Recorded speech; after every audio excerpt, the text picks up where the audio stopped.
Good morning students.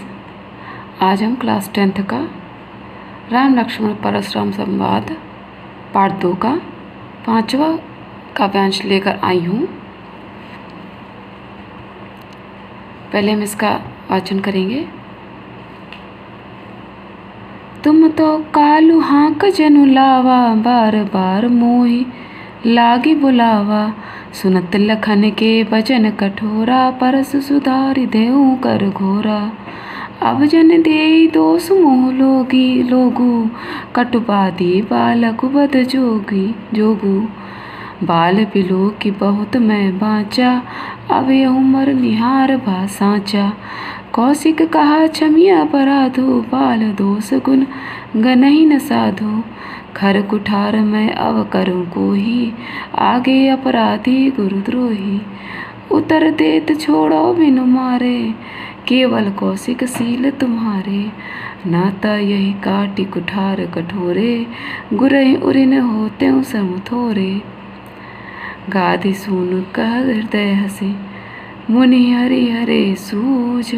आय मैं खाण न ऊख मैं, अजौ न भूज अबूझ।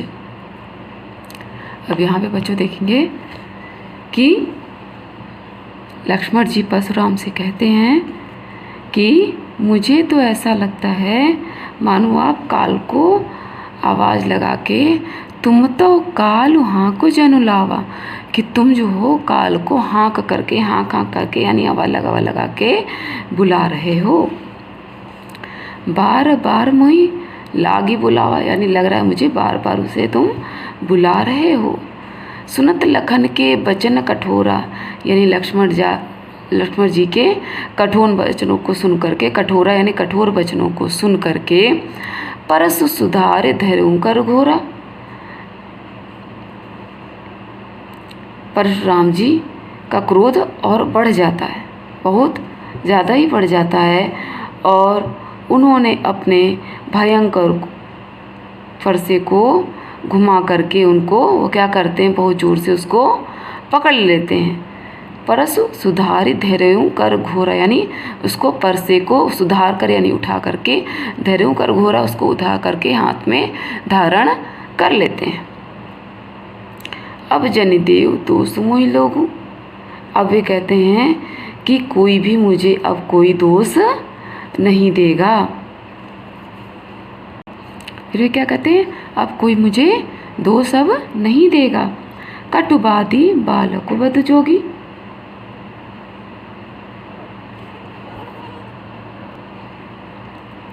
इतने कड़वे वचन बोलने वाला, कटुबादी इतने कड़वे वचन बोलने वाला बालक बद जोगी, यानी यह बालक जो है मारे जाने योग्य, यानी बद जोगी, बद यानी वध करने योग्य है।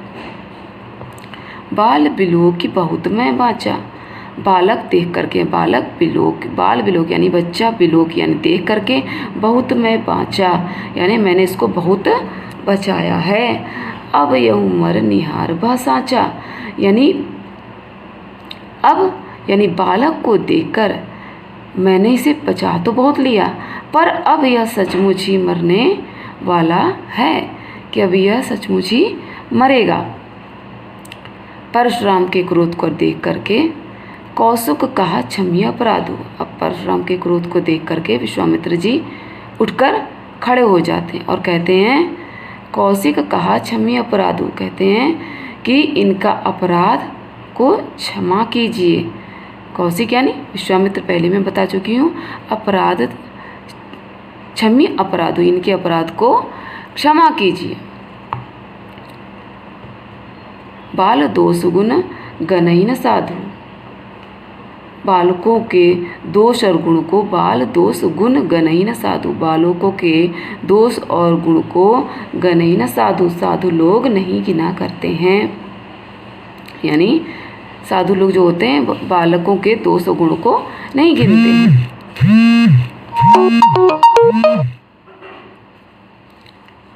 खर कुठार में अकरनु कोही, तब परशुराम ने कहा कि मेरा यह दुष्ट फरसा है, खर कुठार में अकरनु कोई, आगे अपराधी गुरदोही। मैं स्वयं ही दया से रहित और क्रोधी हूँ। खर कुठार मैं अकरनु कोई, मैं बहुत ही क्रोधी हूँ, है ना। और दया से अकरुण यानी करुणा से रहित हूँ यानी क्रोधी हूँ। आगे अपराधी गुरुद्रोही यानी उस पर यह गुरुद्रोही मेरे सामने उत्तर दिए जा रहा है। आगे अपराधी गुरुद्रोही, इधर देखिएगा बेटा, अपराधी यानी एक तो मेरा फरसा ही बहुत तेज है, तेज धार वाला है और यह अपने अंदर करुणा नहीं रखता है, और आगे अपराधी गुरुद्रोही, और एक तो यह ऊपर से गुरुद्रोही जो मेरे सामने उत्तर दिए जा रहा है। उत्तर देत छोड़ो बिनु मारे, केवल कौशिक शील तुम्हारे। वे कहते हैं, हे विश्वामित्र, केवल आपके शील के कारण उत्तर देत छोड़ो बिन मारे, केवल कौशिक शील तुम्हारे, यानी केवल कौशिक यानी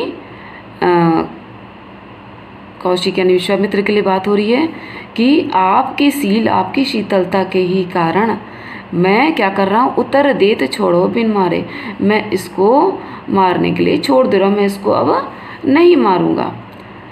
न त यही काटी कुठार कठोरे, नहीं तो इसे इसी कठोर फरसे से मैं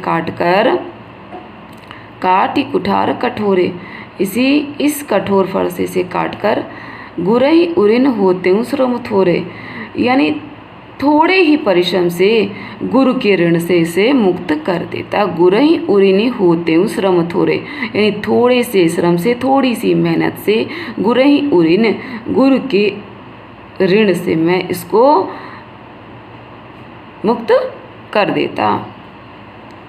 गादि सुनु सूनु कह हृदय हसी, मुनि हरियरे सूझ, अय मैं खाण न ऊख में अजो बूझ, न बूझ अबूझ।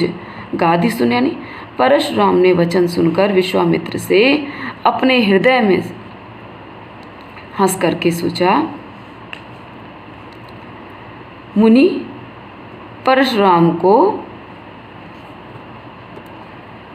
सभी कुछ हरा हरा ही दिख रहा है। वे कहते हैं ना कि अब ये सब बातें विश्वामित्र जी तो जानते ही हैं कि ये रामचंद्र जी और लक्ष्मण जी कितने पराक्रमी हैं, तो वो ये कहते हैं कि अपने मन ही मन वो हंसते हैं और कहते हैं, सोचते हैं कि मुनि परशुराम को गादि सुन का हृदय हंसी, मतलब गादि सुन जो है वह सब बातें सुनकर के हृदय हंसी यानी हृदय में ही मनी मन हंसते चले जा रहे हैं। मुनि हरिहरे सूझ यानी मुनि यानी जो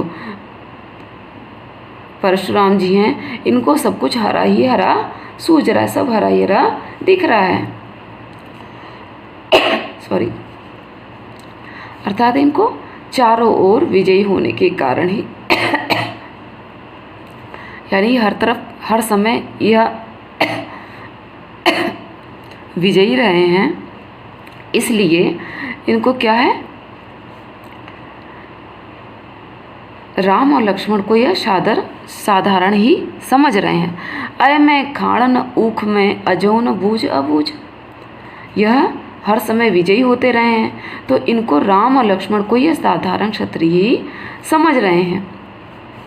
मुनि अब भी नहीं समझ रहे हैं कि ये दोनों बालक अय मैं खाण न ऊख में, ये दोनों बालक की लोहे की बनी हुई तलवार हैं।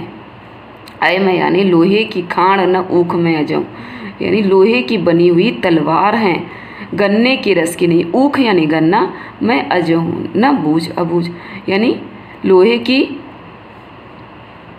बनी हुई तलवार है, न कि गन्ने की रस नहीं, यानी ऊख में गन्ने का रस नहीं। अजो हूँ न बूझ अबूझ, जो मुंह में लेते ही गल जाए, अर्थात राम लक्ष्मण से क्या कहते हैं कि सामान्य वीर न होकर भी यह बहुत पराक्रमी योद्धा हैं। मुनि परशुराम जी अज्ञानियों की तरह इनके प्रभाव को समझ नहीं पा रहे हैं कि खाली अभी क्या है, परशुराम जी तो इनके पराक्रम से जानते ही नहीं हैं कि रामचंद्र जी और लक्ष्मण जी का क्या पराक्रम है, वह उनसे अबूझ हैं, अभी अज्ञान है, और तभी वह हंस करके अपने मन में यह सारी बातें सोच रहे होते हैं, वह जानते हैं कि यह राम और लक्ष्मण जी कितने पराक्रमी हैं और परशुराम जी इन सब बातों को नहीं जानते हैं। वह श्री राम और लक्ष्मण के यश को, उनके पराक्रम को नहीं जानते, वह उनको साधारण सा बालक ही समझ रहे हैं। बच्चों, आज यह 5वां काव्यांश यहाँ पर समाप्त होता है। अब हम आगे इसका अंतिम 6ठा काव्यांश अगले अंश में प्रारंभ करेंगे। Thank you students.